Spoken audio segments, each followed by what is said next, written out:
हाँ अगर वो गल इस्लाम के खिलाफ करे वो नहीं मनने। इतने माँ प्यो 20 साल पालता, 20 साल पालन तो बाद माँ प्यो जो शादी करता, जो बख्त वाली पहले दिन आंदी वो रात को आंदी जानू, उदू आंदा हाँ जी मानू मुझसे काम नहीं होता। मैं कहा तेनों बीमा करा के शीशे पैक कराना, तेरे को काम नहीं होता, तेनों तो तुनन वास्ते रखे। फिर सास ससुर की खिदमत मुझसे नहीं हो सकती। मैं कहा बेड़ा घर की जे नहीं हो सकती तो ऐ ससुर का मकान बनाया, निकल इथों भांडे चाह जो तेरे प्यो ने लैके दिता वो जा दफाओ। मेरे को ससुर की खिदमत नहीं होती। मैं कहा ससुर के मकान रहना चंगा लगता है? ससुर ने जी गड्डी लैके दी थी वो तेन जाना सफर चंगा लगता है? मर जे तेरे कोई प्यो लैके दी थी ओनू कह वो जा निकले थे। जो तेरे को ससुर की खिदमत नहीं होती ना, सस ते ससुर की जो मकान बनाया सस ते ससुर ने बनाया। उन्होंने पुछ जिगर का खून पिघला के उन्होंने बेचारा ने मकान बनाया। तेन लिया के तू राती आई जान लो अगू जो रन मुरी खुसरा होंगे जी मान लो मुझे से खिदमत नहीं होंगी। उस उठीदा लगता मामा मेरी घर वाली से खिदमत नहीं होंगी भी एदा बीमा करा के इनू शीशे पैक करके रखना।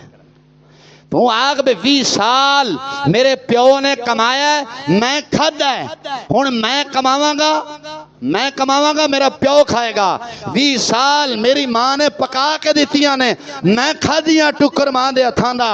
हुण मेरी मां वेली रहेगी, तू पकाएगी, मेरा मां प्यो बह के खाएगा। इंज होना चाहिए से कि नहीं? बोलते नहीं जे दाल काला काला है। अजय मैनू घड़ियां वेख दो, घड़ियां वेखो, मैं घड़ी नहीं वेखदा, मैं इस्लाम वेखना। वो इंज आए से कि नहीं? भाई सस ससुर की खिदमत, तेरा खाना खराब, तेरे को क्यों नहीं होंगी सस ससुर की खिदमत? सस ससुर के मकान जो AC लगे उथे रिमोट जो महीने बाद बिल आंदा अबू जी हो अबू जी उस अबू जी घट्टा अबू जी ने टाइम लगे रोटी तो पूछी नहीं। हूँ अबू जी 50,000 बिल आ गया।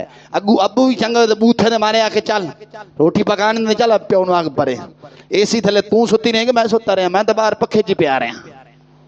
वो मोड़ी आंदा चलो कोई गल नहीं जी मेरी औलाद जो है कोई गल नहीं, ले मेरा पुत्र मैं पार दें। शर्म फिर भी नहीं आई कि मैं इन्हें तकलीफ उन्होंने सस ससुर देनी हो, फिर भी मैंने ना प्यार कर रहे हैं तो मैं उन्होंने खिदमत करा।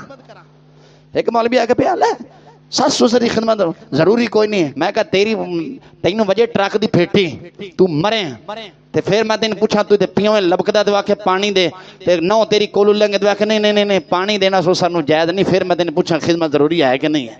क्यों नहीं जरूरी? माँ प्यो का खाना चंगा फ्रूट सटना अंदर 5-5 किलो अंब अंदर सटने 2-2 किलो दूध सटना सुबह शाम वो चंगा लगता है। ते सस ससुर की खिदमत चंगी नहीं लगती? की वजह है? मैं तो तुसी दीन तो हट गया जी अज नौवां तुहाडियां तुहाडा कहना नहीं मनदे। इस गल नाल इतफाक करदे हो कि नहीं? नाराज तो नहीं होए? वेखना बोलदे हो ओए तुहानू असीं नहीं समझाना तो किन्ने समझाना? मैं गल्लां जानदा, मैं गल्लां करना सच्चियां, सीधी गल है, सच्चियां गल्लां कर। हाँ जी हाँ वाकई हाजी साहब बंदे हुण की करिए, बड़ा सा मजबूर हैं। वो जी लेडी ड्याना डैन आंदी वो तो भाई भुतरी दी वो साढ़े मिसाल बजुर्ग देंदे सन, तवा भारा होवे रोटी सड़े क्यों, पुत्र चंगा होवे नौ लड़े क्यों। जे पोतरी खुसरा बन जावे तो नौ दा कादा गिला करना। पोतरी आके ठीक नहीं जानू, ठीक है जानू कोई महीना गुजरे तो महीना जानू या मैनू रख या मां नू रख। मैं मां का अचार पाना है, मैं तेनू रखना है। बिस्मिल्ला बिस्मिल्ला आ जा बिस्मिल्ला। मुंडे हसदे हो कई व्याह कह दो कि व्याह है, मैं सच आखना। आप बाबे को पुछो भी नहीं करते।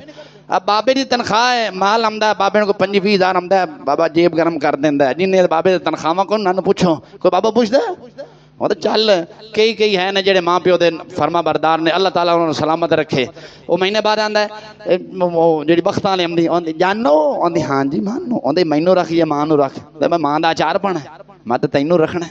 मां जिधर जाती जावे ओ जानो जाती तो जावे, मां ना जावे।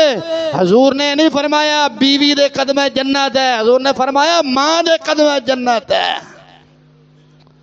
किहदे कदम जन्नत है? लेकिन हुण जेडे बख्तां ने बैठे होंदे नहीं, बीवी दे कदम जन्नत है। बीवी दे पैर भी दबेशन तेल शेल भी लासन ते प्यो आखदे पुत्रा मोढे थोड़े पीर होंदे दबाई। और मैं आप थके होंदे मोढां दे पै के सारी मंजा इत्थे तोड़ी रखे सो बह के सुबह लग शाम तक हुण तेरे मोढे मैं दबावां है। ते बीवी आखे कोई गल नहीं थके जावी सही असीं जानू मैं हाजिर हाँ। गल सच्ची है कि झूठी है?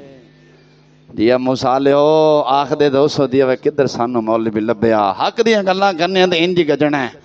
इंशाअल्लाह जो मैं मर जावांगा याद करोगे जो तुहाडियां नस्लां रहियां ते याद कर सको चिश्ती बोलदा सी ते सच्ची गल करदा सी ते ठोक के वजांदा सी गल करदा सी ते मुंह ते करदा सी ते मैं भी मरना ते तुसां भी मरना इंशाअल्लाह क़यामत वाले दिन आप इंज मजमा लगे होना ते मिलना इंशाअल्लाह मिल सके नहीं दुआ कर अल्लाह